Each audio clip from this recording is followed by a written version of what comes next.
John, go ahead. Hi, Harry. I know a million things must be racing through your mind, but what's your overwhelming reaction after that?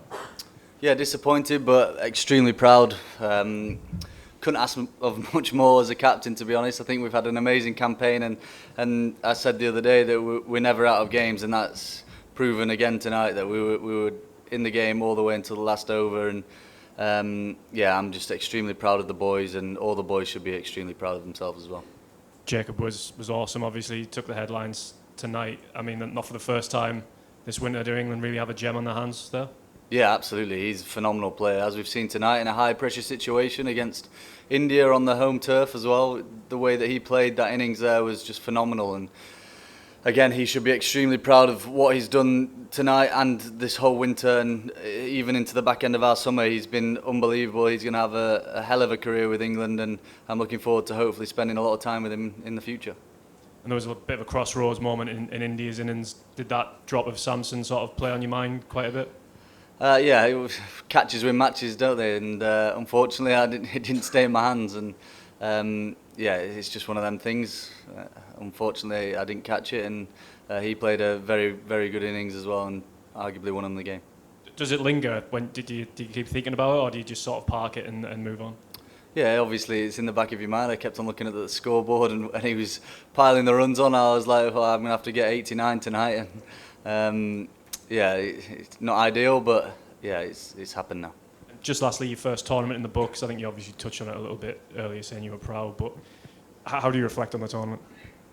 Yeah, I think, like I said, we haven't been out of any game in this competition all the way until the last over, and yeah, I'm extremely proud of the way that the boys have stuck to their guns. They've done everything that I've asked of them. Me and Baz have asked of them, and the coaches, and yeah, we've been a hard team to beat, even in them tough situations, and we have unfortunately not won tonight. But again, we should be extremely proud of the way that we've almost chased down 250 on their home turf, with them knowing the best plans throughout the comp. Simon, go ahead.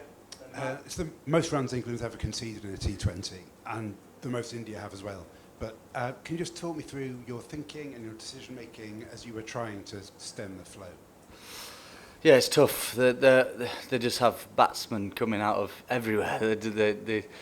Yeah, they've got some extremely good players. They're clean ball strikers. If you miss, you're going for 6 or 4. And unfortunately, we didn't probably execute as well as we could have done tonight, and that's cost us slightly. And alongside with some drop catches in there as well. And yeah, like I said before, though, I'm just extremely proud of the way that the boys have played this competition. I think you said yesterday that you've got a team that doesn't ever know that they're beaten. I think when you came out to start your innings today, the win predictors had England a single-figure percentage chance of winning, but your team never accepted that, and stayed in it all the way through to, I guess, the 17th, 18th over.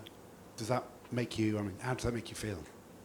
Yeah, again, extremely proud. They've done everything that we've asked of them. They've fought their arses off, and we've been in the game until the very last ball almost every game. And yeah, we've got some extremely good players in there, some extremely tough characters as well to play some of the innings that we have done this competition, and deliver some of the overs that we have done as well. Yeah, we've had a very good campaign, and unfortunately it's not paid off tonight. We've got Matt at the back, and then we'll go VJ, and we'll do a couple on this side as well. Go ahead, Matt. Harry, you'll be aware of the talk about Brendan's position coming into this tournament after what happened in Australia. Did that performance in the second half of that match show that you're still playing for him? Did what, sorry? Did the performance in the second half of the match there in the Chase show how much you're still playing for him as a coach? Yeah, I've said plenty of times he's the best coach I've ever had, best head coach I've ever had. The way that he speaks to everybody, the way that he's got an aura in the dressing room, everybody looks up to him, and the things that he did in the game as a player was unbelievable, and he just carried that into his coaching. The things that he's done over the 4 years that he's took over has changed English cricket for hopefully for the best. And yeah, like I said, he's the best head coach I've ever had. If the ECB chiefs, people above you, asked for your opinion on whether he should stay, what would you say? 125%. We've got VJ, please, at the back, and then Cricinfo at the back as well. take about 4 more after this. Go on, VJ, please. Harry, can you please reflect on your wicket, the ball and the catch? And in the final analysis, 1 for 33 by Bumrah, how much was the impact on the final outcome? Yeah, he's a very good bowler, arguably the best of all time at the minute, and yeah, he's been very good bowler for a long time. The Indians fielded extremely well. That catch was arguably one of the best catches I've seen as well. So yeah, hats off to them. Back of the room, please. Back left for us. Then we'll go to Simon, and then we'll do 2 down here to finish off. Go ahead. Harry, in the end, Jacob brought it to 1 stroke, just 1 6. In the end, nearly that.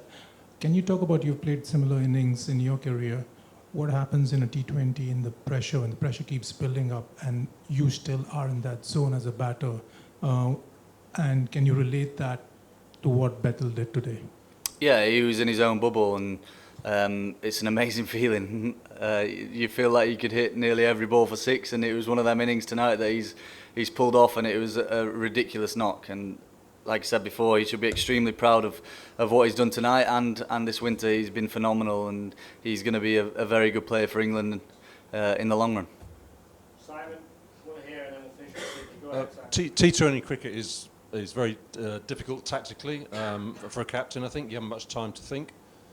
How do you think you've done in this tournament as a tactician, and how much has Baz put into the tactics that you've gone into the field with? How much of it is it you and how much him? I feel like I've done fairly well, to be honest. I'm quite an instinct captain. I make decisions on the field, and we've been getting a lot of messages from Baz off the field as well. And our partnership's been good throughout this competition, and since I've taken over, and yeah, we got on very well. And like I said, the communication throughout the competition and before this competition has been outstanding, and long may it continue. Here at the front, please. Yeah, go ahead. Harry, hard luck today. Just wanted to know one area and aspect which you guys have done well tonight is this against the Indian spinners. 7 overs, 99 for two wickets is a very pretty good job, I believe. So could you please throw a little bit of light about the planning you did against the Indian spinners, like most of your batters playing Varun Chakraborty mostly on the back foot. So if you can just tell a little bit about the planning you did against the Indian spinners. Yeah, it's funny because every time we get asked about spinners, you're usually slagging us off. So it's nice to have a compliment about it for once. But yeah, we identified that Chakravarti's miss is probably short, and Bethel put him away early on. And as every bowler does, he tried to go a bit fuller, and he hit him for 6 back over his head. And I think it's just the cricket smarts and just trying to figure out what their bowling attack's trying to do, and the matchups as well. So if you're facing a left-arm spinner as a left-handed batter, that's your matchup. You've got to try and take that over big. Last question, Sidney, please. Yeah, Harry, I know T20 cricket is all about batting, but when you get such belter of surfaces and bowlers are reduced to mere bowling machines, as a captain, how hard is it to sort of manage the bowlers, manage situations? Because at the end, again, today the margin was 7 runs in a 250-run chase. Yeah, it's tough, and when the opposition are going the way that they were playing extremely well, and like I said before, we misexecuted, and the ball's going out the park, and you've just got to try and take your time. I know that T20 cricket's a quick game, but you've got to try and make the most of the time that you've got to settle your nerves, or try and stay as calm as possible at the top of your mark, and you've got to be really all in with whatever delivery you're trying to bowl that ball. Okay, we're done. Thank you, everyone.